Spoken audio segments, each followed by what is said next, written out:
సృష్టి అమ్ముడు మరి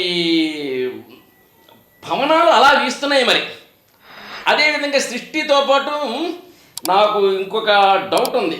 రీతు ఆ కళ్ళల్లోనే ఉంది మొత్తం మత్తు. ఎందుకంటే రీతు కళ్ళుతో పడాల కళ్యాణ్ కళ్ళుని అట్టా చూసేటప్పుడు ఆ రోజు మొదలైంది పవన్ కళ్యాణ్లో కాదు, నాలో నవ్వు. నేను కానీ బిగ్ బాస్ హౌస్లో లేను కానీ ఉండి మాత్రం 100% బిగ్ బాస్ ఏమనుకున్నా సరే, కెమెరాలు ఎన్ని నా వైపు తిరిగినా సరే, ప్రజలందరూ నన్ను వేలెత్తి చూపినా సరే, రీతు చౌదరికి ఐ లవ్ యూ అని చెప్పి ఉండేవాడిని. అట్టా ఉన్నాయండి కళ్ళు. అమ్మడు కళ్ళు చూస్తుంటే చాలండి, జీవితం మొత్తం కళ్ళు చూస్తూ బతికవచ్చు, అంత సూపర్గా ఉండే రీతు. అలాంటి కళ్ళతోని మరి ఇక్కడ పడాల కళ్యాణ్ 6 అడుగులు ఉంటుంది ఆయనకి. అదే బుల్లెట్, ఆర్మీ బుల్లెట్. అలాంటి బుల్లెట్ని పడగొట్టకుండా ఉంటుందా? ఎందుకంటే ఎంతకైనా సరే ఆర్మీ బుల్లెట్ అండి, 6 అడుగులు ఉంది.